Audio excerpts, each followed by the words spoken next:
وما أرسلناك إلا رحمة للعالمين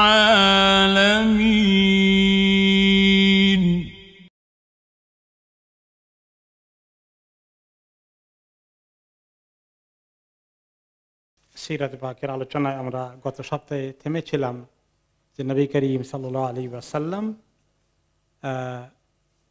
গোপনীয়ভাবে দাওয়াতে দ্বীনের কাজ শুরু করে দিয়েছেন।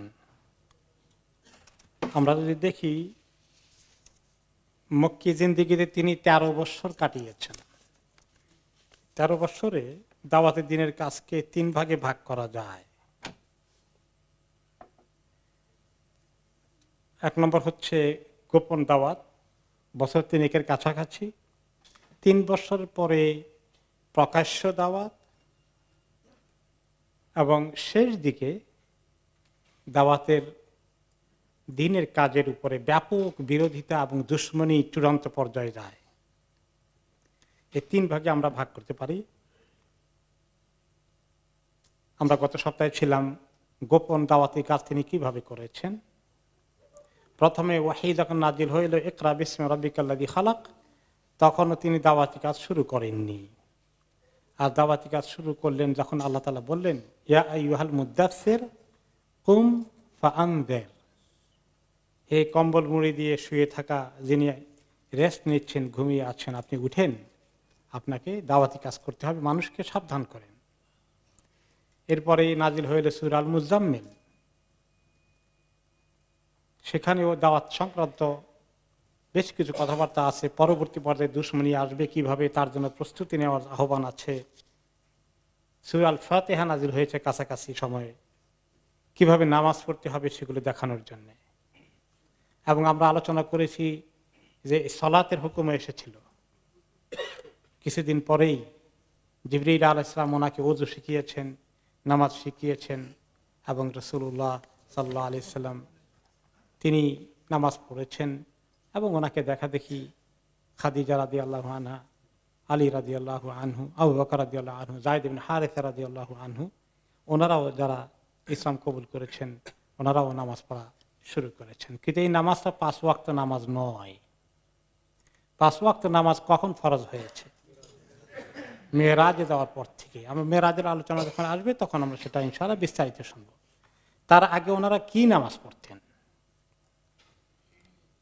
1 নম্বরে আসছে যে আল্লাহ তাআলা বলেছেন সূরা গাফিরের 55 নম্বর আয়াতে, ওয়াসাব্বিহ বিহামদি রাব্বিকা বিল আশিয়্যি ওয়াল ইবকার। 5 ওয়াক্ত ফরজ নামাজ হওয়ার আগেই এই আয়াতটিতে এসেছে, হে মুহাম্মদ আপনার রবের প্রশংসা করুন সকাল এবং সন্ধ্যা। তো সকালে সন্ধ্যায় ওনারা কিছু নামাজ পড়া অভ্যাস করেছেন, প্র্যাকটিস করেছেন। এবং সেই প্র্যাকটিসটা ফরজ ছিল নাকি নফল ছিল, কিন্তু উৎসাহিত করা হয়েছে। এটা নিয়ে উলামায়ে কেরামের মধ্যে বিভিন্ন মতামত এসেছে। যাই হোক, ওনারা নামাজ পড়তেন কিছু, এই কথাটা সবাই একমত। এবং 5 ওয়াক্ত পড়তেন না তখনও, যেহেতু ফরজ হয়নি। এবং এই নামাজ পড়তে গিয়ে ওনাদেরকে অনেক কষ্ট করতে হয়েছে, কারণ গোপনীয় দাওয়াত চলছে। এই মুহূর্তে দাওয়াতটাকে গোপন রাখা, নামাজকে ওনারা গোপন রেখেছেন। ঘরের মধ্যে যাদের একলা ছিলেন সেখানে পড়তেন, বাড়িতে যদি আরো কিছু সদস্য অমুসলিম থাকে ওখানে পড়তেন না। মাঝে মধ্যে জামাতে পড়ার জন্য ওনারা লুকিয়ে লুকিয়ে পড়তেন, একটু বাইরে চলে যেতেন, পাহাড়ের পাদদেশে পড়তেন যাতে কেউ না দেখে। কারণ রাসূলুল্লাহ সাল্লাল্লাহু আলাইহি সাল্লাম স্ট্র্যাটেজিক কারণে এই দাওয়াতি কাজের প্রাথমিক যুগটাকে তিনি চ্যালেঞ্জের মোকাবেলায় নিতে চাননি। যেভাবে পরবর্তী পর্যায়ে চ্যালেঞ্জ এসেছে, প্রথম ধাক্কাতেই যদি এরকম সংঘর্ষ চ্যালেঞ্জ হয়ে যায়, তাহলে ইসলামের উপরে টিকে থাকার মতো এবং কোনো কাজ করার সুযোগ পাওয়া যাবে না। এই জন্য যাতে কেউ না জানে ওনারা এভাবে গোপন রেখেছেন। এবং এই গোপন রাখার অবস্থায় তিনি অনেক কাজ করেছেন। তিনি সেখানে সাহাবীদেরকে 1 নম্বরে নিরাপত্তার কারণে তাদের কারো জীবন নিরাপত্তার ভিতরে না পড়ুক, কোনো কষ্টে না ওনারা না পড়ে যান। আস্তে আস্তে ইসলাম নতুন মুসলিমগুলোর মধ্যে কিছু আরো লোক ইসলামের দিকে ঢুকুক, এই 3 বছরে প্রায় 40-এর মতো লোক ইসলাম কবুল করেছেন এই গোপন অবস্থায়।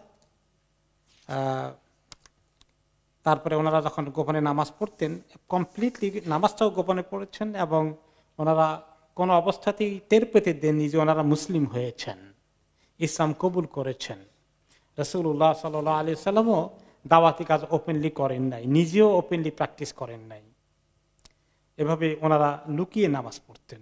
একবার কয়েকজন সাহাবী এক জায়গায় লুকিয়ে নামাজ পড়ছিলেন, এবং সেখানে একজন সাদ ইবনে আবি ওয়াক্কাস রাদিয়াল্লাহু আনহু কয়েকজন সাহাবীকে নিয়ে মক্কায় পাহাড়ের চিপায় নামাজ আদায় করছিলেন। আর ওই সময় মুশরিকদের কয়েকজন তাদের কাছে আসলো, এসে দেখে তাদেরকে তাড়া করলো, এই কি করো এখানে, এগুলো আবার কি? তাড়া করতে গিয়ে সাহাবীরা তাদেরকে তাড়া করলেন। এই তাড়ার মধ্যেই সাদ ইবনে আবি ওয়াক্কাস রাদিয়াল্লাহু আনহুর আঘাতে মুশরিকদের একটা লোক আহত হয়ে গেল, এবং কিছুক্ষণ পরে সে মারাও গেল। অনাকাঙ্ক্ষিত ঘটনা ঘটে গেল। কিন্তু এই ঘটনাটা সে যখন মারা গিয়েছে, এইটা ওইখানে পড়ে রয়েছে, আর এটা কেউ টের পায়নি কিভাবে কেমনে মারা গেল, যার ফলে সংঘর্ষের রূপ আর নিতে পারেনি। এখন এই দাওয়াতি কাজের একটা মার্কাজ ছিল। প্রথমে তো নবী করিম সাল্লাল্লাহু আলাইহি সাল্লাম উনি খুব প্ল্যান করে করে দাওয়াতি কাজ করেছেন। প্রথমে দাওয়াতি কাজের মার্কাজ ছিল ওনার নিজের ঘর, খাদিজা রাদিয়াল্লাহু আনহা বিয়ের পরে যে ঘরে তাকে নিয়ে থাকতেন, এখানে সীমিত সংখ্যক সাহাবীকে তিনি তালিম দিতেন, তারবিয়ত দিতেন। কিন্তু যখন প্রায় 40-এর কাছাকাছি হয়ে যাচ্ছে, 10 জন 15 জন 20 জন, এখন তো ওনার ছোট্ট ঘরে তো জায়গা হবে না, তখন ওনারা কি করলেন, একটা ঘর ঠিক করলেন। সেই ঘরটার নাম হলো দারুল আরকাম ইবনে আবিল আরকাম। ওনার ঘরকে উনি টার্গেট করলেন, এবং সেখানে ওনারা মার্কাজ বানালেন, এবং এই মার্কাজের মধ্যেই ওনারা দাওয়াতি কাজ করতে থাকলেন। ওকে, এই দাওয়াতি তারবিয়াতি ট্রেনিং, কোরআন শিখা, জরুরি মাসাইল শিখা, নবী করিম সাল্লাল্লাহু আলাইহি ওয়াসাল্লামকে সরাসরি দেখা, ওনার কাছ থেকে তালিম নেওয়া, এই হলো প্রথম মাদ্রাসা ইসলামের। দারুল আরকাম ইবনে আবিল আরকাম এই প্রথম মাদ্রাসা। আর শিক্ষককে রাসূলুল্লাহ সাল্লাল্লাহু আলাইহি ওয়াসাল্লাম, ছাত্রকে সাহাবীদের একদম টপ লেভেলের এই 40 জন যে প্রথম ইসলাম কবুল করেছেন, এই 40 জন সাহাবীদের মধ্যে অনেক নামকরা করা সাহাবী ছিলেন। আবু বকর রাদিয়াল্লাহু আনহু, ওসমান রাদিয়াল্লাহু আনহু, আলী রাদিয়াল্লাহু আনহু, এরকম জালিলুল কদর সাহাবীরা। ওনাদের অনেকেই খলিফা হয়েছেন, 3 জন খলিফাই এর ভিতরে আছেন। আশারে মুবাশশারার সবচেয়ে বেশি সংখ্যক নাম্বার এর ভিতরেই পড়ে গেছেন। এই এত সুন্দর। আর এখানে সিলেবাস কি? আল্লাহর কাছ থেকে নাজিল হওয়া ওয়াহি, কোরআন। এই কোরআনের সিলেবাস, আল্লাহর নবী শিক্ষক, আর ছাত্ররা হচ্ছেন সাহাবী। কেমন মাদ্রাসা ছিল বলেন তো দেখি। সুবহানাল্লাহ। এটা ছিল এই ইসলামের প্রথম ভিত্তিকে আল্লাহ এভাবে মজবুত করেছেন। এই আরকাম ইবনে আবিল আরকামের ঘরটা কেন তিনি চুজ করেছেন? 1 নম্বরে তিনি অত্যন্ত ইয়াং মানুষ ছিলেন, বোধহয় 17 বছর ওনার বয়স ছিল তখন। উনি একজন মাত্র যুবক মানুষ।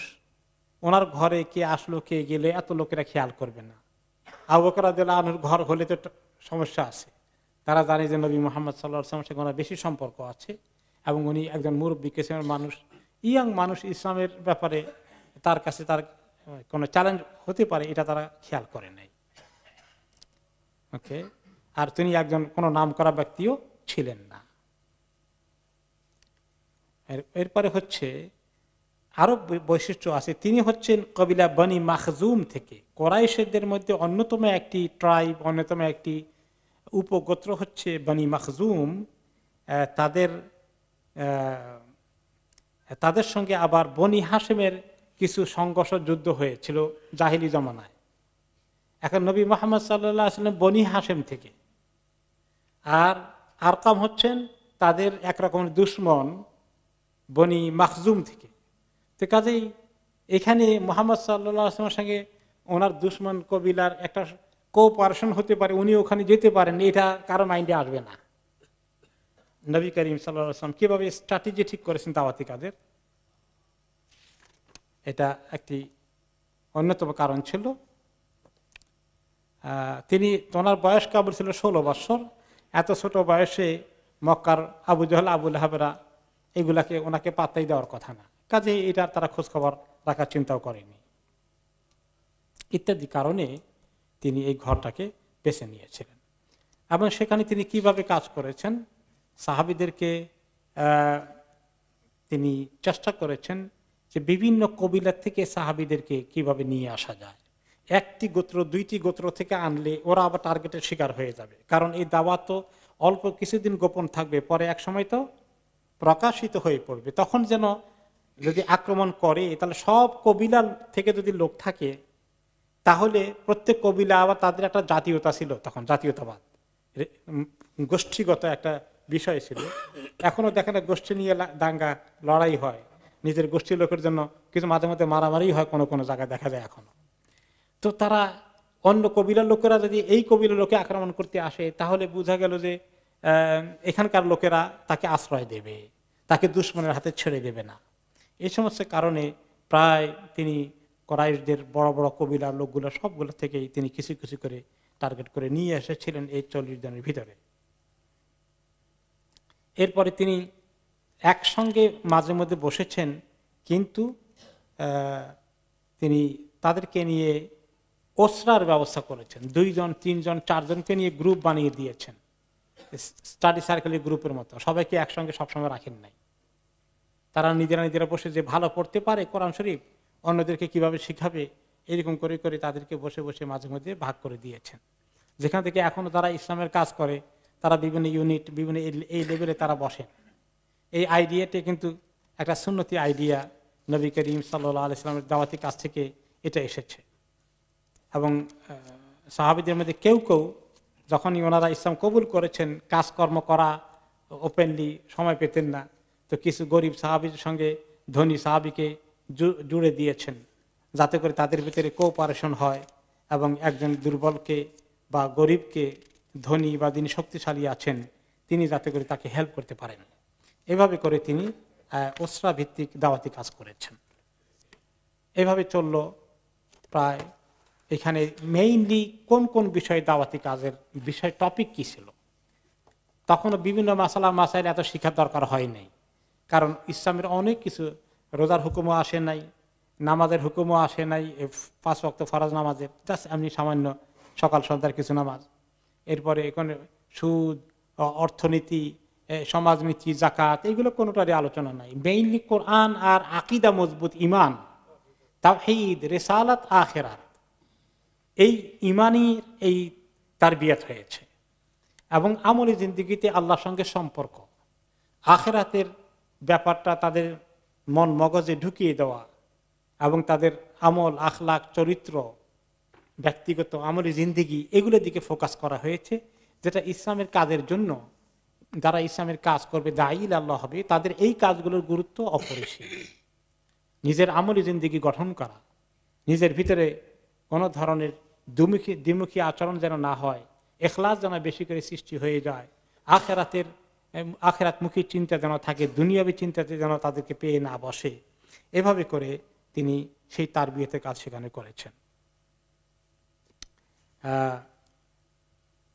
এই সময় যে সূরাগুলো নাযিল হয় সেগুলোর বৈশিষ্ট্য ছিল কি? তাওহীদ, রিসালাত, আখিরাত। এবং আয়াতগুলো ছিল ছোট ছোট, যাতে কঠিন না হয়ে যায়, মুখস্থ করতে ইজি হয়ে যায়। এই জন্য আপনি দেখবেন যে সবগুলো আয়াতই শেষ পাড়ার দিকে, বিশেষ করে যেগুলো মাক্কি জিন্দেগিতে নাযিল হয়েছে, ছোট ছোট আয়াত।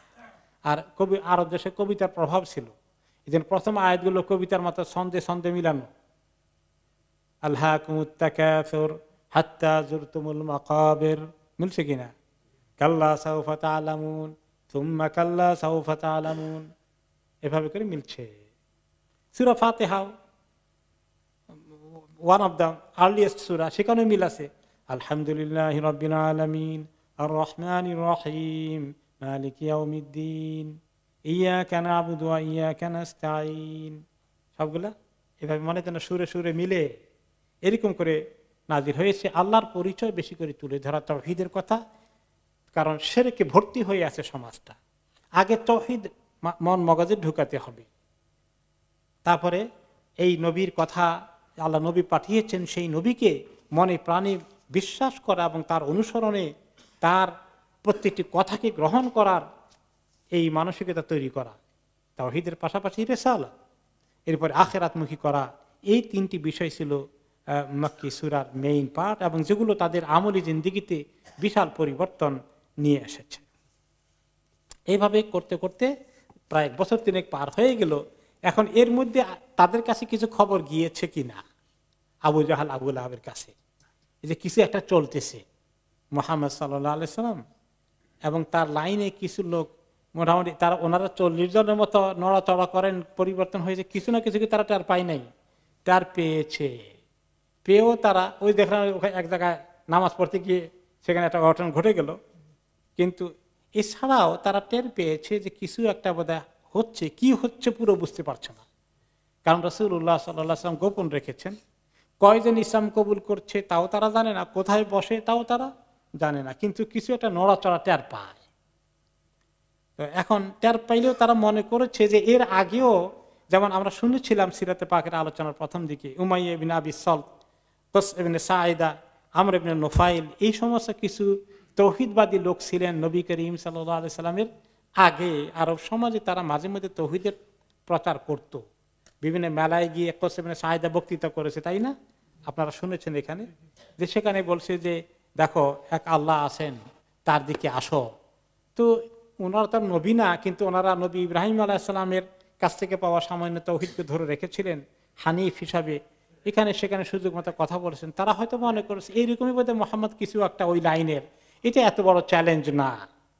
তার সাথে যদি আবু বকর এরকম 2-4 জন চড়াও করে, এটাও তারা মনে করে নেই যে এমন ইসলাম নামে কিছু একটা বিরাট কিছু ঘটতে যাচ্ছে, এটাকে তারা তবে অপেক্ষায় আছে, যদি বেশি কিছু ঘটে তাহলে তারা কি করবে। এই অবস্থায় প্রায় 3টি বছর অতিক্রম হলো, এবং ইতিমধ্যেই এই 40 জন বা তার কাছাকাছি মানুষের মধ্যে একটা বড় জমাত সৃষ্টি হয়ে গেছে। এরকম হতে হতে এখন আল্লাহ তাআলা এবার আয়াত নাজিল করে দিলেন যে মোটামুটি গ্রাউন্ড একরকম তৈরি হয়েছে, প্রাথমিক কাজের ভিত্তিপ্রস্তর স্থাপিত হয়েছে, এখন আসল কাজ করতে হবে। তো আসল কাজ করতে সারা দুনিয়া একসঙ্গে নয়, আগে মুহাম্মদ সাল্লাল্লাহু আলাইহি ওয়াসাল্লাম নিজের কবিলা ও এবং আশেপাশের কবিলাগুলো, জ্ঞাতি গোষ্ঠী আত্মীয়তার সম্পর্ক যেখানে আছে সেখানে আগে উনি এই কাজ শুরু করে দিলেন। তখন আল্লাহ তাআলা নাজিল করলেন ওয়া আনযির আশীরাতাকাল আকরাবিন। এই প্রথম আয়াত নাজিল হয়ে গেল, ওয়া আনযির আশীরাতাকাল আকরাবিন। অর্থ কি? যে আপনার যারা ঘনিষ্ঠ আত্মীয় স্বজন রয়েছে, আপনার জ্ঞাতি গোষ্ঠী যারা আছে, বংশ বনিয়াদের ভিতরে যারা পড়ে, এদেরকে আপনি দাওয়াত দেওয়া শুরু করেন, এদেরকে সতর্ক করা শুরু করেন। ওয়াকফিদ জানাহাকা লিমান ইত্তাবাকা মিনাল মুমিনিন। আর মুমিনদের মধ্যে যারা অলরেডি ইতিমধ্যে আপনার অনুসরণ করেছে, তাদের জন্য আপনি নিজেকে নম্র করুন, তাদের সঙ্গে আপনি ভালো আচার ব্যবহার করুন, তাদেরকে আপনি মায়া মহব্বত দিয়ে তাদের সঙ্গে সম্পর্ক বজায় রাখুন। সূরা শুআরার 214-215 এই আয়াত নাজিল হলো, বিশেষ করে 214, ও আনযির আশীরাতাকাল আকরাবিন। আপনার নিকটস্থ আত্মীয় স্বজন জ্ঞাতি গোষ্ঠীর লোকদেরকে আপনি দাওয়াত দিন। এই দাওয়াত তিনি প্রকাশ্যভাবে দেওয়ার আগে এখানে তিনি 2 ভাগে ভাগ করলেন। এক ভাগে একদম নিজের বনি হাশেমের লোকজনকে, আবার তিনি পরবর্তী পর্যায়ে কোরাইশদের অন্যান্যদেরকেও ডাকলেন। এই বিষয়ে যে হাদিস এসেছে সেটা হচ্ছে যে রাসূলুল্লাহ সাল্লাল্লাহু আলাইহি ওয়াসাল্লাম সর্বপ্রথম বনি হাশেমকে ডাকলেন। বনি হাশেম হলো ওনার নিজের গোষ্ঠী, সেখানে আব্দুল মুত্তালিবের গোষ্ঠীর মধ্যে যারা আছে, আবু তালেব থেকে শুরু করে ওনাদের সবাইকে ডাকলেন। সেখানে আবু লাহাবও ছিলেন, কারণ আবু লাহাব ওনার একদম ঘনিষ্ঠ চাচা।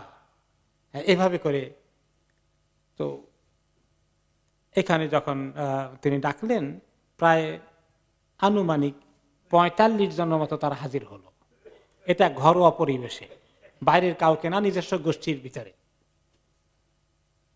ওকে,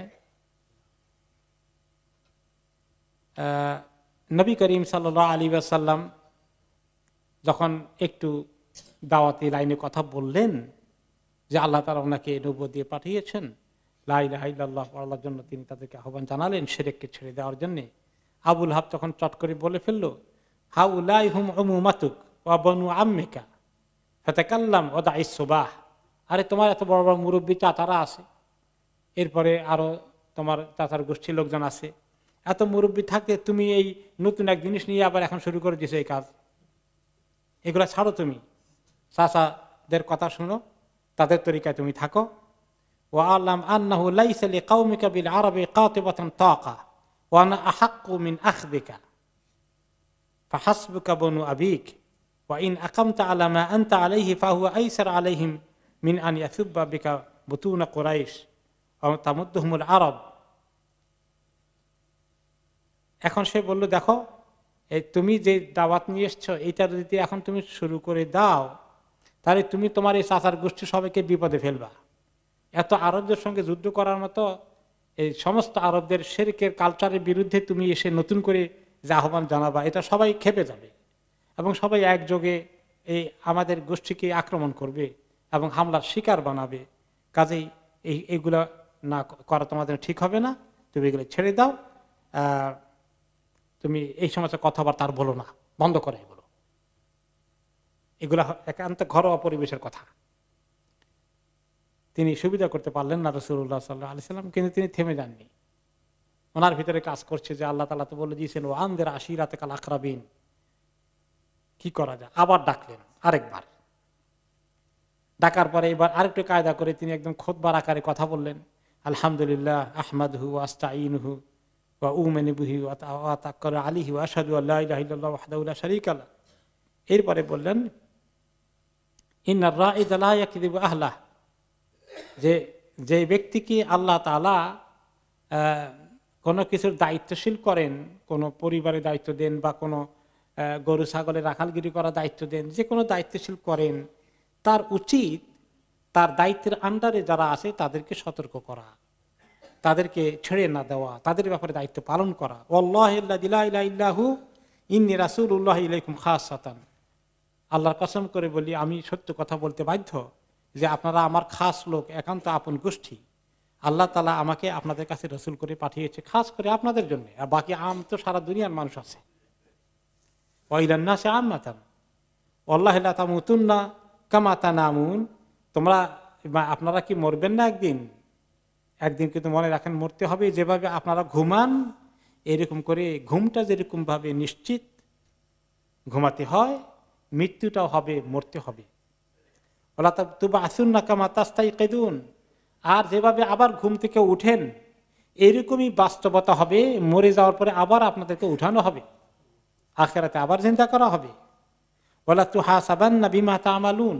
আর আপনারা যে সমস্ত আমল করছেন, সারা জীবন যে সমস্ত কাজকর্ম করলেন, এগুলার হিসাব নেওয়া হবে। ওয়া ইন্নাল জান্নাহ আবাদান আও ইন্নার আবাদান। আর হিসাবের ভিত্তিতে হয়তো জান্নাতের ফয়সালা হবে চিরদিনের জন্য, অথবা কারো জাহান্নামের ফয়সালা হয়ে যাবে চিরদিন থাকতে। এই দুই ঠিকানার এক ঠিকানায় কিন্তু যেতে হবে। এই কথা শোনার পরে আবু লাহাব কিছু বলার আগে আবু তালেব বললেন, যিনি ওনার একান্ত প্রিয়তম চাচা, ওনার একান্ত শুভাকাঙ্ক্ষী। ফাকাল আবু তালেব মা হাব্বু ইলাইনা মুআওয়ানাতাক। মুহাম্মদ, তোমার সাহায্য করা যে আমাদের কাছে কত পছন্দের কাজ, কত প্রিয় কাজ। ওয়া আকবালনা লিনাসিহাতিক, তোমার যে কোনো উপদেশ, যে কোনো ভালো কথা আমাদের কাছে কত গ্রহণযোগ্য, এই ব্যাপারে তো কোনো কোয়েশ্চেন থাকতে পারে না। ওয়া আশাদু তাসদীকানা লিহাদিসিক, তোমার প্রত্যেকটি কথাই যে সত্য, এই ব্যাপারে আমাদের চেয়ে কে বেশি বুঝে। তো এগুলো সব ঠিক সত্ত্বেও ভাতিজা, হাউলাই বনু আবিকা মুস্তামিউন, এই যে এখন তোমার কিছু চাচা সবাই জমায়েত হয়েছে, আমি তো তাদেরই একজন, তাদের সঙ্গে আমাকে উঠা বসা করতে, তাদেরকে নিয়ে চলতে হয়।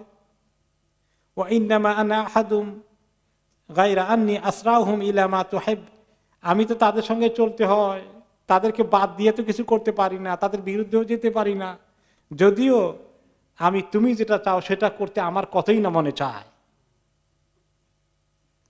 ফাম দিলে মা উমেরতা বিহি, ঠিক আছে ভাতিজা, এরা না শুনলেও আর আমিও তাদের সঙ্গে এখন এই সংঘর্ষে না গিয়ে, যেহেতু আমাকে তাদের সঙ্গে থাকতে হয়, আমাকে বাদ দাও দিয়ে, কিন্তু তুমি তোমার কাজ চালিয়ে যাও, তোমার ভালো কাজ তুমি কন্টিনিউ করো, যে কাজের হুকুম তোমাকে করেছে তোমার প্রভু, কাজ চালিয়ে যাও। আল্লাহর কসম, আমি তোমাকে চতুর্দিক থেকে সাহায্য করব, তোমার জন্য আমি তোমাকে যাতে কেউ ক্ষতি না করতে পারে, আমি সেই জন্য আমি চেষ্টা চালাবো। গায়রা আনা নাফসি লা তুতাইউনি আলা ফিরাকে দীন আব্দুল মুত্তালিব, কিন্তু আব্দুল মুত্তালিবের ধর্মটা ছাড়তে আমি পারছি না, এই যে সবাইকে নিয়ে ওই দিনের মধ্যে আসি, এই জন্য আমি পারছি না, কিন্তু তোমার জন্য যা করা লাগে আমি করব। এখন আবু লাহাবের রিয়াকশন কি হয় এই কথা শুনে? ফাকাল আবু লাহাব হাদিহি ওয়াল্লাহি আস-সাওআহ, আবু লাহাব এটা রিজেক্ট করলেন আবু তালেবের এই অ্যাপ্রোচ, বলেন যে একটা খারাপ পদ্ধতি নিয়ে আসলো, দেখো তো এটা একটা কোনো কথা হইলো? তিনি মুরব্বী হিসাবে তার এখনই থামানো দরকার ছিল। হ্যাঁ, তিনি আরো তাকে উল্টো আরো উৎসাহিত করলেন, খুদু আলাইয়াদাইহি ক্বাবলা আন ইয়াখুযা গায়রাকুম, আমি আবু তালেবের সঙ্গে একমত না, এখন একে থামাইতে হবে ভাতিজাকে মুহাম্মদকে,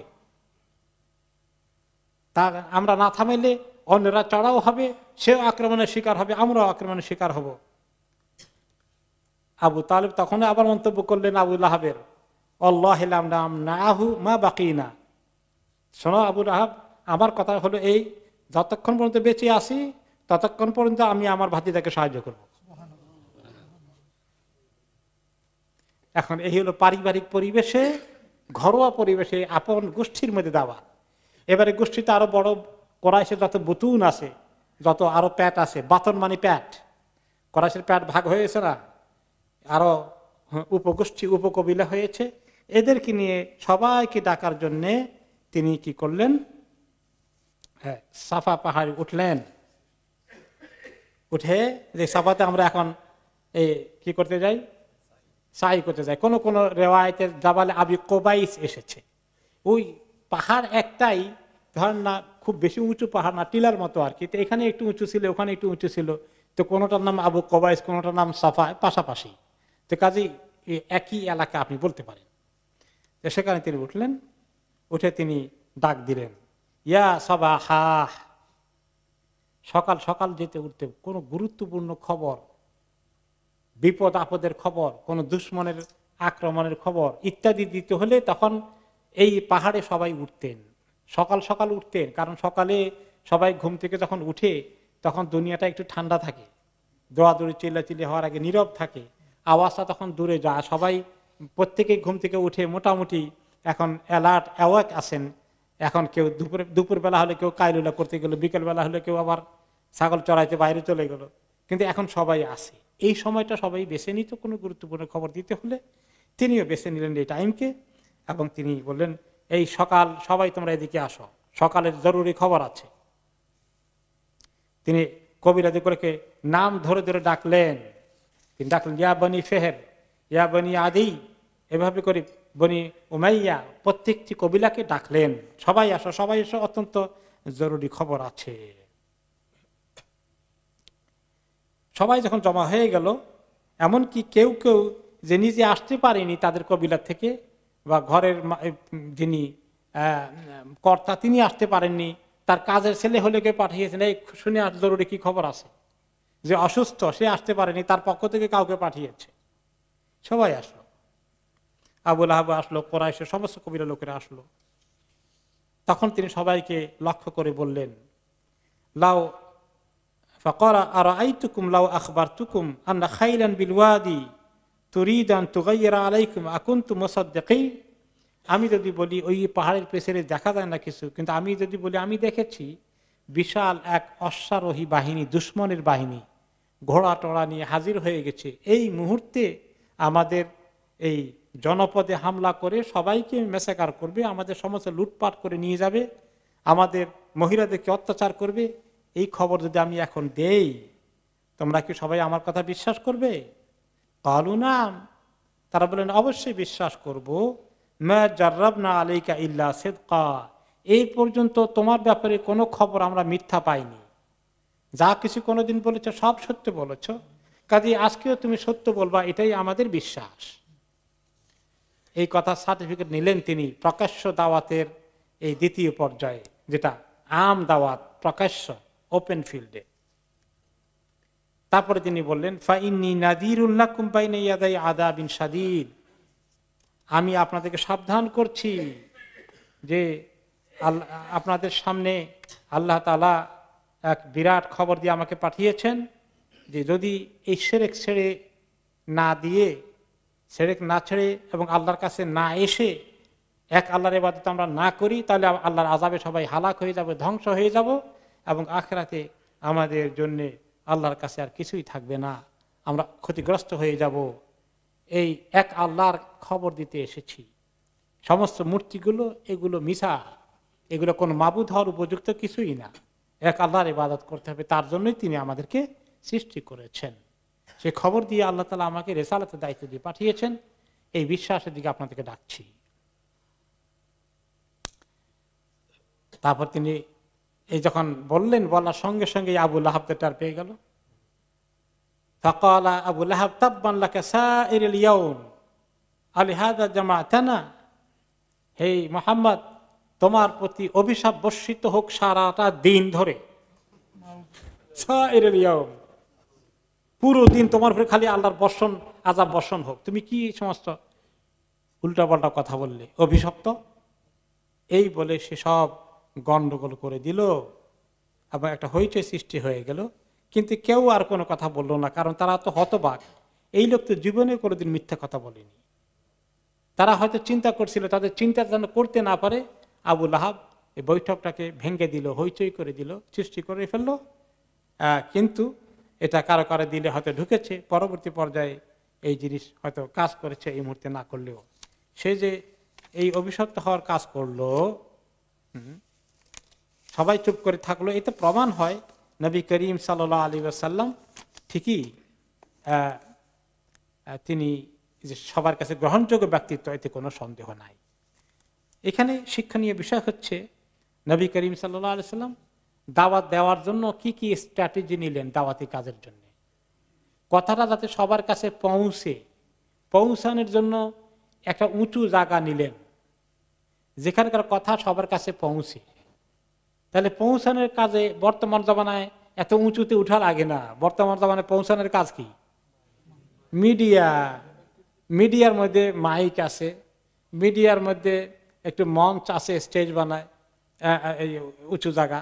আবার মিডিয়া এখন হলো মোবাইল ফোন আছে, বিভিন্ন রকমের ফেসবুক থেকে শুরু করে ইউটিউব, সোশ্যাল মিডিয়া, এরপরে ইন্টারনেট, এরপরে পত্র পত্রিকা, রেডিও, টেলিভিশন, এসব কিছু কিন্তু ওই সময় ছিল না। বিদায় যেটা ছিল তিনি সেটার সর্বোচ্চ ব্যবহার করেছেন। 2 নম্বর হচ্ছে যে তিনি নিজের আপন লোকদেরকে, জ্ঞাতি গোষ্ঠীকে ডেকেছেন। ওই যে প্রথমে তার ঘরে, পরে আবার সাফায় উঠে। এখানে আমরা একটা জিনিস শিখি, দাওয়াতি কাজের জন্য আগে কোন দিকে বেশি নজর দিতে হবে? নিজেদের ঘরের দিকে। নিজেদের ঘরের পরে গোষ্ঠীর দিকে যাইতে হবে। ওইখানে আপনার একটা প্রভাব আছে, আপনার দায়িত্ব বেশি আছে। কু আনফুসাকুম ওয়া আহলিকুম নারা। আমাদের মধ্যে অনেকে দাওয়াতি কাজ করে, বাইরে বাইরে দাওয়াতি কাজ করে, ঘরের মধ্যে সুবিধা নাই। ঘরের মধ্যে দাওয়াতি কাজ করতে ভালো লাগে না, বাইরে করতে খুব ভালো লাগে। এরকম আছে কিনা আমাদের মধ্যে? আমরা আছি। তাহলে নবী করিম সাল্লাল্লাহু আলাইহি ওয়াসাল্লাম সুন্নতি দাওয়াতি তরিকা কোনটা? যে আগে নিজেদের মধ্যে দাওয়াতি কাজ করতে হবে, নিজেদের মধ্যে তারবিয়াত দিতে হবে, তার পাশাপাশি আমরা বাইরে দাওয়াতি কাজ করব। তাহলে এভাবে নবী করিম সাল্লাল্লাহু আলাইহি ওয়াসাল্লাম দাওয়াতি কাজের জন্য একটা সুন্দর স্ট্র্যাটেজি নিলেন। যদিও তিনি জানেন যে এখানে শুধুমাত্র ওনার বংশের জন্য ওনাকে পাঠানো হয় নাই, আল্লাহ তাআলা ওনাকে পাঠিয়েছেন সারা পৃথিবীর জন্য। ওমা আরসালনাকা ইল্লা রাহমাতাল লিল আলামিন। এরপরে আল্লাহ তাআলা কাছে তিনি এই দাওয়াতি কাজ করলেন, করার পরে এখানে থেমে গেলেন না। এরপরে আস্তে আস্তে তিনি সুযোগ নিতে থাকলেন। মক্কার বাইরে থেকে যদি লোকজন আসে, কোরাইশ বংশগুলোর উপগোত্রের বাইরে লোকেরা আসলে তাদেরকেও তিনি অ্যাপ্রোচ করেন। কারণ আল্লাহ তাআলা পরে আরেকটি আয়াত নাজিল করলেন সূরা আল হিজরের 94 নম্বর আয়াতে, ফাসদা বিমা তুমার ওয়া আরিদ আনিল মুশরিকিন। হে নবী, আপনি দাওয়াতি কাজকে ছড়িয়ে দেন সদা অর্থ হচ্ছে আপনি একটা গ্লাস যদি হাতে নেন, এই গ্লাসটা এটাকে আপনি ওয়ালের মধ্যে মারেন জোরে, কি হবে? এটা ছড়িয়ে যাবে, ছোট ছোট কণা হয় চতুর্দিকে ছড়িয়ে যাবে। ফাসদা এমন একটা পাওয়ারফুল ওয়ার্ড আল্লাহ তাআলা ব্যবহার করছেন। এই দাওয়াতকে ছড়িয়ে ছিটিয়ে দিন, জোরে সোরে আপনি দাওয়াতি কাজ করতে থাকুন। এই প্রকাশ্য দাওয়াতি কাজের আরেকটি পর্যায়ে আল্লাহ আরেকটি আয়াত নাজিল করলেন, এবং সেখানে তখন তিনি দাওয়াতি কাজ কিভাবে করা শুরু করে দিলেন। তিনি বিভিন্ন ভাবে তাদেরকে এক নম্বরে তাওহীদের দিকে ডাকলেন। তাওহীদের দিকে ডাকতে হলে এই লাত, মানত, হবল, উজ্জা এগুলোর কোনো ক্ষমতা নাই, কোনো শক্তি নাই। এগুলোর দাওয়াত তিনি বেশি বেশি করে বারে বারে দিয়েছেন। হ্যাঁ, এগুলার তারপরে তাদেরকে তিনি আল্লাহর ইবাদতের দিকে ডেকেছেন। আল্লাহ তাআলা বললেন যে ওনাকে হিম্মত দিচ্ছেন এই সূরা আল হিজরের মধ্যে আরো, যে ফাসদা বিমা তুমার, যে বিষয়ে আপনাকে হুকুম করা হয়েছে দাওয়াতি কাজ আপনি করতে থাকেন, ছড়িয়ে দিন এই কাজকে, আপনি জোরে সোরে করেন। ওয়া আরিদ আনিল মুশরিকিন, মুশরিকদের থেকে আপনি নিজেকে মুখ ফিরিয়ে নেন, তারা বাধা দেয়, আবু লাহাব আপনাকে থামায় ইত্যাদি, শোনার দরকার নেই, আপনি জোরে সোরে কাজ চালিয়ে যান। ইন্না কাফাইনাকাল মুস্তাহজিইন, অচিরেই তারা আপনাকে উপহাস করবে, বিদ্রূপ করবে, আপনার বিরুদ্ধে দুশমনি শুরু করে দিবে। আমি এগুলার দায়িত্ব নিচ্ছি, আপনার হেফাজতের দায়িত্ব আছে, আপনি কাজ করে যান। আল্লাযীনা ইয়াজআলুনা মা আল্লাহি ইলাহান আখার ফাসাউফা ইয়ালামুন, যারা আল্লাহর সঙ্গে অন্য কোনো মাবুদ জোগাড় করে নিয়েছে, শিরক বানিয়ে নিয়েছে, মুশরিক শরীক বানিয়ে নিয়েছে, তারা অচিরেই টের পাবে, জানতে পারবে, বুঝতে পারবে কি ভুল তারা করছে। ওয়ালাকাদ না'লামু আন্নাকা ইয়াদিকু সাদরুকা বিমা ইয়াকুলুন, আমি জানি যে আপনার দিলে খুব কষ্ট লাগে, তারা কি কি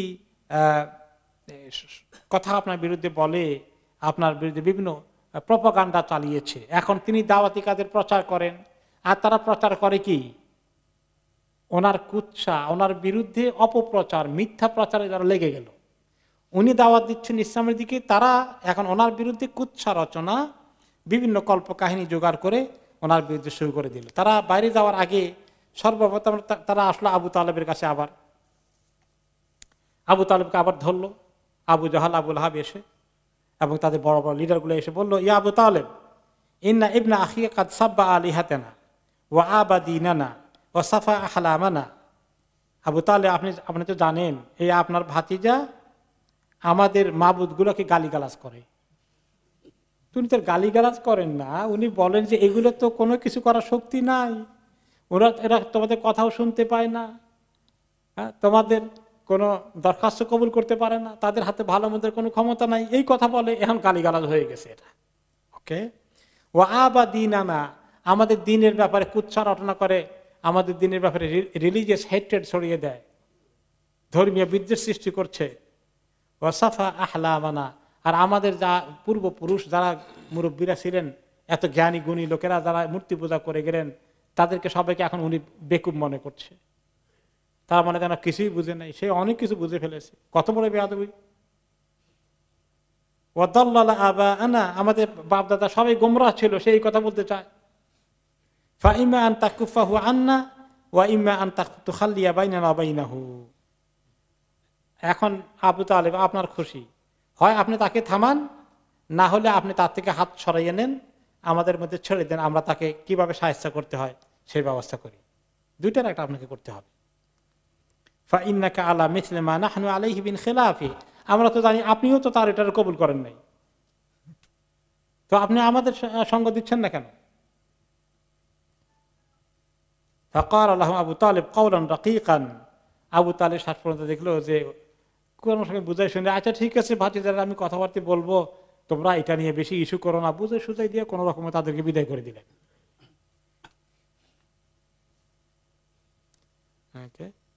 তারপরে নবী করিম সাল্লাল্লাহু আলাইহি ওয়াসাল্লামকে অবশ্য তিনি থামাইতে যান নাই, আর তাদেরকে কোন রকমে বুঝে শুনে বের করে দিয়েছেন। মাত্র কয়েক মাস হয়ে গেল দাওয়াতি কাজ তিনি প্রকাশ্যে ভাবে শুরু করে দিলেন। এখন সামনে এসে গেল হজের মৌসুম, আসবে কয়েক মাসের ভিতরে। এখন আবু জাহাল, আবু লাহাবরা চিন্তা করছে সামনে তো হজ সিজন আসবে, মুহাম্মদ তো নাসর বান্দা, সে তো এখন এই হজের সুযোগ কাজে লাগাবে। ওকে, এখন কি করতে হবে, তারা এখন রেডি হয়ে গেল, তাদের গ্রুপ তৈরি করে ফেললো, যত দেশ থেকে হাজি আসবে, কোন কোন জায়গায় ক্যাম্প করবে, কে কে কোন এরিয়া দাওয়াতি কাজ করবে, মোহাম্মদের বিরুদ্ধে, ইসলামের বিরুদ্ধে দাওয়াতি কাজ করবে, প্রচারের কাজ করবে, কুচ্ছার অটনার কাজ করবে, এগুলা ঠিক করা হয়ে গেল। ওকে, ওয়ালিদ ইবনে মুগীরা ইয়াতাদাওয়ালুনা ফি তিলকাল কালিমা, তখন ওয়ালিদ ইবনে মুগীরা সে তাদের মধ্যে অন্যতম বুদ্ধিজীবী আর কি, ইন্টেলেকচুয়াল লিডার, তার কাছে বলে কি করা যায় বলো দেখি। তাহলে ওয়ালিদ বলল, ইজমাউ ফি রাইয়ান ওয়াহিদান ওয়ালা তাখতালিফু ফায়াকযিবু বা'দুকুম বা'দা। শোনো, কথা যে বলবা, সবাই কথা একটা ঠিক মতো মুখস্থ করে নাও। তোমরা এক কথা বললা আর ওরা গিয়ে আরেক কথা বললা, আরেক দল, নিজেদের ভিতরে যদি তথ্যের গোলমাল হয়ে যায় তাহলে আমাদের উদ্দেশ্য ঠিক থাকবে না। সবাই এক লাইনে কথা বলবা, এক স্লোগান দিবা, মুখস্থ করে নাও কোন লাইনে কথা বলবো। কি বুদ্ধিমান দেখছেন। ওকে ওকে, ক্বালু ফাআনতা ফাকুল, সবাই বললো এতই যখন বুঝছো তো তুমি বলো কোনটা বলতে হবে, তোমার ফর্মুলা দাও আমাদেরকে দেখি। তখন সে বলল, বাল আনতুম ফাকুলু আসমাউ। সে আবার বুদ্ধিমান বেশি, তো তোমরা আগে দেখি প্রস্তাব করা কোনটা বললে সুবিধা হয়, আমি আগে শুনি, তারপরে কোনটা ঠিক হয় সেটা ওকে করে দেই। তো কেউ বলল, ক্বালু নাকুলু কাহিন, আমরা বলবো সে হলো কাহিন, গণক, গণক গণনার কাজ করে, হাত গণে, হাত দেখে, ভবিষ্যৎ গণে, জ্যোতিষী। তখন সে ওয়ালিদ বলল, লা ওয়াল্লাহি মা হুয়া বিকাহিন, নো, সে গণক না, জ্যোতিষী না, এটা কেউ বললে এই কথা বিক্রি করতে পারবে না, এটা লোকেরা কিনবে না, ইউ ক্যানট সেল দিস। লাকাদ রাআইনাল কুহান, আমরা তো কত গণক জ্যোতিষী দেখেছি। ফামা হুয়া বিজামজামাতিল কাহিন ওয়ালা সাজাইহি, এই যে কাহিনীরা ঝুমঝুম করে কি বলে, এই কি একটা মানে মন্ত্রের মতো পড়ে, ওইরকম কিছু সে করে না। লোকেরা বলবে সে তো এগুলো করে না, কেমনে তোমরা তাকে গণক বললা। ফানাকুলু মাজনুন, তো কেউ কেউ বলবে না, তাহলে বলবে সে তাকে পাগল অথবা জিনে পেয়েছে, ভূতে পেয়েছে। ক্বালা মা হুয়া বিমাজনুন লাকাদ রাআইনাল জুনুনা ওয়া আরাফনাহু মা হুয়া বিখানাকিহি ওয়ালা তাখালুজিহি ওয়ালা ওয়াসওয়াসাতিহি। না, এটাও লোকেরা বিশ্বাস করবে না, কারণ আমরা তো সবাই পাগল দেখেছি বা ভূতে পাওয়া লোককে দেখেছি, তারা কিভাবে পাগলামি করে এবং তারা কেমন হরকত করে, কেমন ধরনের নড়াচড়া করে, ওয়াসওয়াসার শিকার হয়ে বিভিন্ন কাজকর্ম করে বা কথা বলে, এরকম আনন্যাচারাল কিছু তো মুহাম্মদ করে না, এটা তো লোকেরা বিশ্বাস করবে না। ক্বালু ফানাকুলু শায়র, তাহলে এক কাজ করি, সে কবিতা চর্চা করে, ভালো ভালো সুন্দর কবিতার লাইনে বানাইয়ে এখন বলে এটা কোরআন, এই কথা আমরা চালিয়ে দিই তার ব্যাপারে, এটা কেমন হয় দেখো।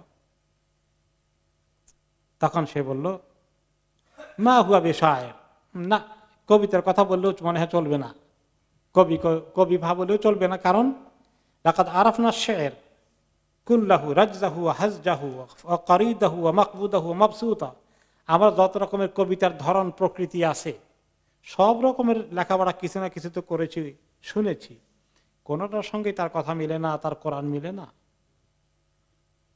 ফামা হুয়া বিশায়ের, নো, এটা বলে চালাতে পারবে না।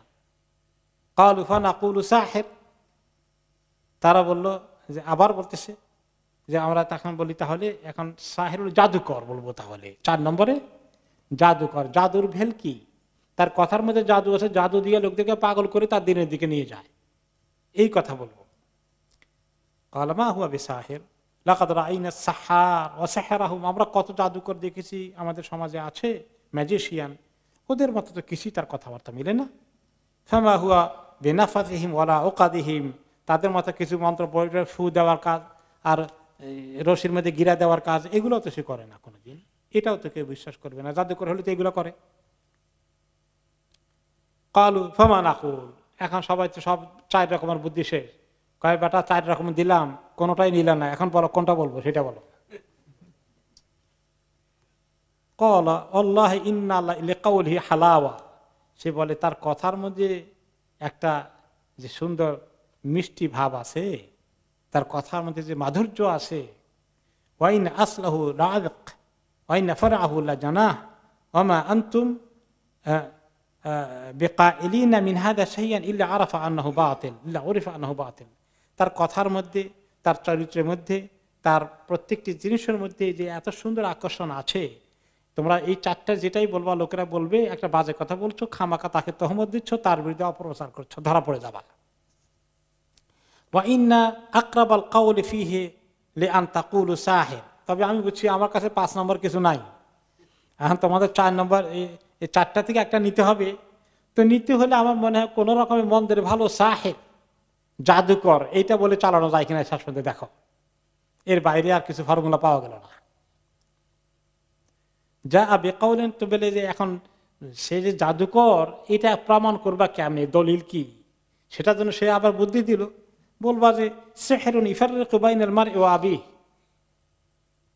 এই যে তাফরিক করে, পরিবারের সম্পর্ক নষ্ট করে দেয়। সিহরের অরিজিনাল একটা জিনিস আছে, আরবরা জানতো, যেটা আল্লাহ তাআলা সূরা আল বাকারায় বলেছেন, মা ইফাররিকু বিহি বাইনাল মারই ওয়া যাওজিহি। জাদুকরদের, যারা জাদু টোনার বিজনেস করে, তাদের অন্যতম, যারা তাদের দিকে এগুলো কিনতে যায়, এখনো স্বামী স্ত্রীর মধ্যে ঝগড়া লাগিয়ে তাদের মধ্যে বিভেদ সৃষ্টি করে দিয়ে সম্পর্ক ভেঙে ফেলা। এটা কোনো সময় স্ত্রী স্বামীর মধ্যে করে, ভাই ভাইয়ের মধ্যে করে দেয়, বাপ বেটা করতে পারে, চাচা ভাতিজার মধ্যে করে দিতে পারে। তো এইটা কিছু আরব দেশে এরকম জাদুর প্রভাব ছিল। এইটা বলো, কারণ দেখা গেল যে বাপকে রেখে ঘর থেকে বের করে বা ছেলেকে নিয়ে আসছে, বাপের সঙ্গে এখন ছেলের বনে না, কারণ এই ছেলে এখন তৌহিদে বিশ্বাসী, বাপ হলো মূর্তির ইবাদত করে, এই পার্থক্য করে দিয়েছে। এইটা বললে হয়তো বাইনাল মারই ওয়া আখিহি, ভাই ভাইয়ের মধ্যে, বাইনাল মারই ওয়া যাওজাতিহি, স্বামী স্ত্রীর মধ্যে, বাইনাল মারই ওয়া আশিরাতিহি, একটা ব্যক্তি এবং তার পরিবার এবং তার গোষ্ঠীর মধ্যে দিয়ে তাকে আলাদা করে নিয়ে গেছে। এইটা বলতে পারো জাদুর প্রভাবে এইটা করেছে। তখন সবাই মনে হলো যে ঠিকই আছে, আমরা এখন হজের মৌসুমে যে যেখান থেকে আসে সবার কাছে আমরা এই কথা প্রচার করব, আমাদের সমাজে একটা জাদুকর আছে, তার কাছে যেও না, তার কথা শুনলে কিন্তু তোমাদের মধ্যে অ্যাকশন রিয়াকশন তাসির হয়ে যাবে, আসর হয়ে যাবে, খবরদার। ফাতাফাররাকু আনহু বিযালিক, এই কথা তার একমত হয়ে গেল। এভাবে করে তারপরে কোন রিওয়ায়েতে আসছে এই 4টা শোনার পরে ওয়ালিদ প্রথম দিনেই কিছু না বলে বলল যে আমারে একটু গবেষণা করতে দাও, একটু মোরাকাবা করি, কতক্ষণ ধ্যান ট্যান করে এসে আমার মাইন্ডে যেটা ফিক্স করে সেটা তোমাদেরকে বলবো। এরপরে সে অনেক ফেকের টেকের করে কয়েকদিন পরে এসে সে বলল, হ্যাঁ ওই 4 নম্বরটাই ঠিক, জাদুকর। সেই কথাটা আল্লাহ তাআলা অন্য এক সূরাতে, সূরা মুদ্দাসসিরের 11 নম্বর থেকে আল্লাহ ওই কথা, ওয়ালিদের কথা উল্লেখ করে বলেছেন, আয়াত নাযিল করেছিলেন। আল্লাহ তাআলা সংক্ষিপ্ত আকারে বললেন, ইন্নাহু ফাক্কারা ওয়া কাদ্দার ফাকুতিলা কাইফা কাদ্দার সুম্মা কুতিলা কাইফা কাদ্দার, যে সেই ব্যক্তি, ওই লোকটি চিন্তা করতে শুরু করলো আর ঠিক করা শুরু করলো যে কোনটা বলা যায়, কোনটা ঠিক করা যায়, চিন্তা করতে শুরু করে দিল। আল্লাহ তাকে হালাক করুক, কিভাবে সে একটা কথা অ্যাগ্রি করলো বা একমত হয়ে বেরিয়ে আসলো, আল্লাহ তাকে আবার কতল করুক, কোন একটা খারাপ জিনিসকে সে ঠিক করে বাইর করলো। সুম্মা নাদারা, সে আবার সময় নিল। সুম্মা আবাসা বাসারা, তারপরে সে নিজেকে অনেক চিন্তা ভাবনা করে তার চেহারাকে উল্টাপাল্টা করে কত রকমের হাত বাড়া, অস্তাক বাড়া, সে পেছনে গেল, তাকাব্বর করলো, করে টোরে ইত্যাদি লম্পঝম্প করে বেশি কিছু তো পেল না, শেষ পর্যন্ত আবিষ্কার করলো ইনহাদা ইল্লা সিহরুন ইউসার, ইনহাদা ইল্লা কাউলুল বাশার, যে এগুলা কিছু না, এই কোরআন ওয়াহিগুলো কিছু না, এগুলো একটা জাদু মাত্র, যে জাদু খুব আসর করে, যে জাদু খুব এফেক্ট করে, এগুলা মানুষের কথা ছাড়া আল্লাহর কোনো কালাম এখানে নাই। এই কথা শেষ পর্যন্ত সে ছড়িয়ে দিল এবং হজের সময় তাই তারা বলা শুরু করে দিল। এবং আরো যে বাজারগুলো ছিল বা মেলাগুলো বসতো আরব দেশে, জিল মাজাজ, ওকাদ, মিজান্না ইত্যাদি মেলাগুলোতে নবী করিম সাল্লাল্লাহু আলাইহি ওয়াসাল্লাম যখন যেতেন, তার পিছনে পিছনে আবু লাহাব যেত। তিনি কতক্ষণ লোকদেরকে বুঝাই যেতেন, চলে গেলে পিছন দিয়ে আবু লাহাব বলতো, লা তুতিউ ফাইন্নাহু সাবিউন কাযাব, এর কথা তোমরা কোনো কথা শোনো না, এই একটি সাবে মানে আমাদের দিন থেকে বেরিয়ে গেছে, বেদিন হয়ে গেছে। সাবে মানে বেদিন হয়ে যাওয়া, মোরতাদ হয়ে যাওয়া। কাযযাব, মিথ্যাবাদী, তোমরা এর কোনো কথা শুনো না। এইভাবে করে নবী করিম সাল্লাল্লাহু আলাইহি ওয়াসাল্লামের বিরুদ্ধে সে অপপ্রচারে লেগে গেল। এখন তাদের যে তারা কোন কোন বিষয় নিয়ে নবী করিম সাল্লাল্লাহু আলাইহি ওয়াসাল্লামের বিষয়গুলোকে মানতে তারা অস্বীকার করেছে, আপত্তি করেছে, সেগুলোর কোন কোন জিনিস তিনি তাদেরকে শোধরানোর চেষ্টা করেছেন। এক নম্বরে হচ্ছে তাওহীদের ব্যাপারে। তিনি কিসের দাওয়াত দিচ্ছেন? তাওহীদের দাওয়াত দিচ্ছেন। এক আল্লাহ সৃষ্টিকর্তা, এক আল্লাহ মাবুদ, কোনো মাবুদের আর কোনো ভূমিকা নাই। এসে কথা আল্লাহ তাআলা নিজে কোরআনে পাকে অনেক জায়গায় বলেছেন। সূরা লোকমানের 25 নম্বর আয়াতে, ওয়ালা ইন সাআলতাহুম মান খালাকাস সামাওয়াতি ওয়াল আরদা লা ইয়াকুলুন্নাল্লাহ কুলিল হামদুলিল্লাহি বাল আকসারুহুম লা ইয়ালামুন। আপনি তাদেরকে যদি জিজ্ঞেস করেন আকাশগুলোকে এবং জমিনকে কে সৃষ্টি করেছে, তারা অবশ্যই বলবে কে সৃষ্টি করেছেন? আল্লাহ। তো এই কথা জানার পরে হে নবী, আপনি তাদের মাবুদের আর কোনো ভিত্তি থাকে? এই কথা তারা যখন বলে, আপনি এখন বলেন আলহামদুলিল্লাহ, বলছো তো আল্লাহ ছাড়া কেউ সৃষ্টি করে নাই, খালাস, আপনার কথা যে সত্য দলিল তারাই দিয়ে দিয়েছে, তারাই স্বীকার করেছে। বাল আকসারুহুম লা ইয়ালামুন, যদিও তারা অধিকাংশ জানে না যে এই মাবুদ এর মোকাবিলায় তাদের মাবুদগুলোর কোনো ভিত্তি নেই। এখন তো তাহলে তোমরা এগুলোর ইবাদত কেন করো, সে কথা আপনি জিজ্ঞেস করেন। আলা লিল্লাহিদ দীনুল খালিস ওয়াল্লাযীনা ইত্তাখাযু মিন দুনিহি আউলিয়া মা না'বুদুহুম ইল্লা লিয়ুকাররিবুনা ইলাল্লাহি যুলফা। তা আল্লাহর জন্য তো একমাত্র দিন, পিওর খাঁটি, আল্লাহকেও মানলাম আর বিভিন্ন মাবুদেও স্বীকার করলাম, এটা হয় না। খালেস ভাবে আল্লাহর জন্য করতে হবে। যারা আল্লাহ ছাড়া অন্যদেরকে মাবুদ গ্রহণ করেছে, তাদের বিভিন্ন বিষয়ে তাদেরকে হেল্প করবে, উপকার করবে মনে করেছে, তাদেরকে জিজ্ঞাসা করলে তারা বলে এদের আসলে সরাসরি কোনো ক্ষমতা নাই, আমরা বুঝি, তবে লিয়ুকাররিবুনা ইলাল্লাহি যুলফা, তারা আল্লাহ তাআলার কিছু কাছে আমাদেরকে নিয়ে যাবে, পৌঁছাই দেবে, যে আল্লাহ এই বেচারাকে একটু একটু হেল্প করেন, এই সুপারিশটা করে দিবে, এর দূর পর্যন্ত। এখন আমাদের দেশের লোকেরা অলিয়া উলিয়াদের মাজারে যায়, বলে যে উনি সরাসরি না করলেও ওনার উসিলা, ওনার মাধ্যমে আল্লাহ তাআলা আমার হেল্প করবেন। এটাও দেখেন এই সেম তরিকা। তাহলে এই তাওহীদের ব্যাপারে তাদের আপত্তি ছিল যে এত মাবুদ না, এত মাবুদ কেন, সব ছেড়ে দিতে হবে, এক মাবুদ কেন? আজালাল আলিহাতা ইলাহান ওয়াহিদা ইন্না হাযা লাশাইউন উজাব, সমস্ত মাবুদকে ফেলে দিয়ে একমাত্র এক মাবুদ ধরে নিতে হবে, এটা আশ্চর্য বিষয়, এটা কখনো মেনে নেওয়া যেতে পারে না। তাহলে তাওহীদের ব্যাপারে তাদের আপত্তি। 2 নম্বর আপত্তি কি? কুফরুহুম বিল আখিরা, আখিরাতে আবার জীবন আছে এটা অনেকেই বিশ্বাস করতো না। এই দুনিয়াতেই সব শেষ, মৃত্যুর পরে আবার কে যে আমাদেরকে জিজ্ঞেস করবে? وقالوا إن هي إلا حياتنا الدنيا وما نحن بمبعوثين, তারা বলতো এই দুনিয়ার জীবনটাই আমাদের একমাত্র জীবন, কোনোদিন আমাদেরকে উত্থান হতে হবে, আবার আখিরাতে উঠতে হবে, হিসাব দিতে হবে, এগুলো কোনো ভিত্তি নাই। وقال الذين كفروا هل ندلكم على رجل ينبئكم إذا مزقتم كل ممزق إنكم لفي خلق جديد। কাফেররা বলতো একে অপরকে, অন্যান্য কবিরার লোকেরা যখন আসতো নবী মুহাম্মদ সাল্লাল্লাহু আলাইহি ওয়াসাল্লামের কথা শুনতে, তাদের কাছে বলতে, শুনছো নাকি এই এমন লোকের খবর দেব যে লোকটা বলে তোমরা নাকি মরে গেলে মুজাক্তুম, একেবারে তোমাদের অস্তিত্ব চূর্ণ বিচূর্ণ হয়ে যাবে, মাটি খেয়ে ফেলবে, ওয়াহিয়া রামিম, হাড়গুলো গুঁড়ো হয়ে যাবে, তোমাদেরকে নাকি আবার নতুন করে সৃষ্টি করা হবে আখিরাতে, আবার তোমাদেরকে উত্থান করা হবে। তাহলে এটাও তারা অবিশ্বাস করতো। এই হলো 2 নম্বর জিনিস, আখিরাতে, কিয়ামতের দিন, হাসরের ময়দান, এগুলো তারা বিশ্বাস করে না। 2 নম্বর আপত্তি। 3 নম্বর আপত্তি হচ্ছে স্বয়ং রাসূলুল্লাহ সাল্লাল্লাহু আলাইহি সাল্লামকে আল্লাহ তাআলা নবী রাসূল করে পাঠিয়েছেন। কারণ একজন মানুষ নবী রাসূল হতে পারে হঠাৎ করে মানুষদের মধ্য থেকে, এটা তারা বিশ্বাস করে না। তুমি আমাদের মতন ভাত মাছ খাও, গোশত খাও, যদি মাছ বেশি ছিল না ওখানে অবশ্য, হ্যাঁ, তো আমরা যা খাই তাই খাও, আমরা বাজারে গেলে তুমি বাজারে যাও, আমাদের শীত লাগলে তোমারও শীত লাগে, এরকম একজন মানুষ কেমন নবী হয়? এটা কি করে হয়? তো এটা তারা বিশ্বাস করতো না।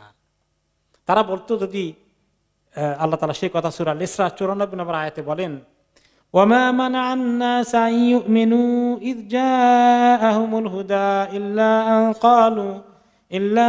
ক্বালু আবা'আসাল্লাহু বাশারার রাসূলা। মানুষকে মানা করেনি, নিষেধ করেনি, থামায়নি ঈমান আনতে যখন তাদের কাছে হেদায়েতের খবর এসেছিল। ওই জিনিসটি শুধু মাত্র সেটা হচ্ছে কি করে আল্লাহ একজন মানুষকে নবী বানান, নবী হিসাবে কেমনে বানান? তাহলে কি কি জিনিস দিয়ে নবী বানাবেন? ফেরেশতা। সূরা আল-আনআমের 9 নম্বর আয়াতে তারা বলে, ওয়ালাউ জাআলনাহু মালাকান ওয়া ক্বালু লাউলা উনজিলা আলাইহি মালাকুন ওয়ালাউ আনজালনা মালাকান লাকুদিয়াল আমরু সুম্মা লা ইউনজারুন। সূরা আল-আনআমের 8 নম্বর আয়াতে আল্লাহ তাআলা বলেন, বা তারা বলতো আল্লাহ যদি একজন ফেরেশতাকে পাঠাতেন আর এই বিষয়গুলো বলতো, ফেরেশতা এসে যে উনি নবী, এই শোনো উনি নবী, অথবা ফেরেশতাকে নবী রাসূল করে পাঠাতেন, এইরকম তারা আবদার করেছে। আল্লাহ তাআলা বলেন, ফেরেশতা যদি এসে বলে দেখো আমি ফেরেশতা, উনি নবী মুহাম্মদ, এরকম খবর যদি পাঠানো হয় আর সঙ্গে সঙ্গে তারা যদি ঈমান না আনে তাহলে কি হবে? লাকুদিয়াল আমরু সুম্মা লা ইউনজারুন, সঙ্গে সঙ্গে তাদেরকে হালাক করে দেওয়া হবে আর একটুও সময় দেওয়া হবে না। এই রহমতের জন্যই আল্লাহ পাঠালেন না, নতুবা পাঠাই দেখাতেন তাদেরকে। ওয়ালাউ জাআলনাহু মালাকান লাজাআলনাহু রাজুলা ওয়ালা লাবাসনা আলাইহিম মা ইয়ালবিসুন। আমরা আবার যখন বলছিল ফেরেশতা কেন নবী হয় না, আমি যদি ফেরেশতাকে নবী করে পাঠাতাম তাহলে ফেরেশতাকে মানুষের সূরতে পাঠানো লাগতো, একজন পুরুষ করে পাঠানো লাগতো, এবং তাকে এভাবে কাপড় চোপড় পরতে, খাওয়া দাওয়া তাদের মতো করা লাগতো। নয়তো তারা বলতো আপনি তো ফেরেশতা, আপনি কি বুঝবেন দুনিয়ার খোঁজ খবর, কত সমস্যা আমাদের হয়, এগুলো আপনার খাওয়া লাগে না, কিছু লাগে না, তাহলে তো শুধু মানুষ করে আবার ফেরেশতারে পাঠানো লাগে, তো লাভ হইতো। এটাও তারা গ্রহণ করতো না। এরপরে তারা ওনাকে ওই জন্য মাজনুন বলল, শায়ের বলল, ইত্যাদি বলল। আর 4 নম্বর আপত্তি ছিল যে এই কোরআন ঠিক না, কোরআনটা সহি না, গালাত, এটা ম্যান মেড, এটা আল্লাহ নাজিল করেননি, এটা সে কবিতা আকারে বানায় আর কবিতার মতো করে ছেড়ে দেয়, বলে আল্লাহর কোরআন। ওয়ামা আল্লামনাহু শি'রা মা ইয়ানবাগি লাহু ইন হুয়া ইল্লা যিকরুন ওয়া কুরআনুম মুবিন। সূরা ইয়াসিনে আল্লাহ তাআলা বলেন, আমি তাকে কখনো কবিতা শেখাইনি এবং তার জন্য এটা কখনো উচিত নয় যে কবিতা চর্চা করবে। এটি হচ্ছে আল্লাহর পক্ষ থেকে নাজিল হওয়া কোরআন, যিকির স্মরণ করিয়ে দেওয়া এবং সুন্দর সুস্পষ্ট কোরআন আল্লাহর পক্ষ থেকে এসেছে। ওমা হুয়া বিকাউলি শায়ের কালিলাম মা তুমিনুন। এটা কি কোনো কবিতার কথা, কবির কথা? তোমরা অল্পই বিশ্বাস করতে চাও। ওয়ালা বিকাউলি কাহিন কালিলাম মা তাযাক্কারুন। এটা কোনো গণকের, জ্যোতিষীর কথাও তো নয়, তোমরা অল্পই শিক্ষা গ্রহণ করতে চাও। তানজিলুম মির রাব্বিল আলামিন। এটি হচ্ছে আল্লাহ রাব্বুল আলামিনের কাছ থেকে নাজিল হওয়া ওয়াহি, কোরআন। এইভাবে করে আল্লাহ তাআলা তাদেরকে যে প্রত্যেকটি কথারই উত্তর দিয়ে দিয়েছে। যে আপত্তিগুলো ছিল, তাওহীদের আপত্তি করলো তারা, তারপরে আর কিছু আপত্তি করলো, আখিরাতের আপত্তি করলো, 3 নম্বরে আপত্তি করলো রাসূল নবী মানুষ কেমনে হয়, 4 নম্বরে আপত্তি কোরআন ওনার নিজের মন গড়া জিনিস, এটা আল্লাহ নাজিল করা নয়। এগুলা ছড়িয়ে দিল সব জায়গায়, যাতে করে কেউ নবী করিম সাল্লাল্লাহু আলাইহি ওয়াসাল্লামকে বিশ্বাস না করে, মিডিয়ার মাধ্যমে মিথ্যা কথা প্রচার করে দেওয়া। তাহলে আজকের মিডিয়া কি করে? ইসলামের পক্ষে লেখে না ইসলামের বিরুদ্ধে? হ্যাঁ, একই জিনিস। তখনকার মিডিয়া যেটা ছিল সেটাও তারা ব্যবহার করেছে, এখনকার জাহেলি সমাজও ইসলামকে ঠেকানোর জন্য এই মিডিয়াকে ব্যবহার করে। এরপরে এখন মিডিয়াকে ছড়িয়ে দিয়ে থামানো যায় না। এখন কিভাবে ওনার উপরে এবং সাহাবীদের উপরে অত্যাচার নির্যাতন চলে আসছে, ওনারা দাওয়াতি কাজ করছেন, আর কি অত্যাচার নির্যাতন আসছে, এটা হবে আমাদের সামনের দিকের লেসন ইনশাআল্লাহ আগামী সপ্তাহে। আল্লাহ তৌফিক দিলে আজকে আমরা এখানেই শেষ করে দেবো ইনশাআল্লাহ।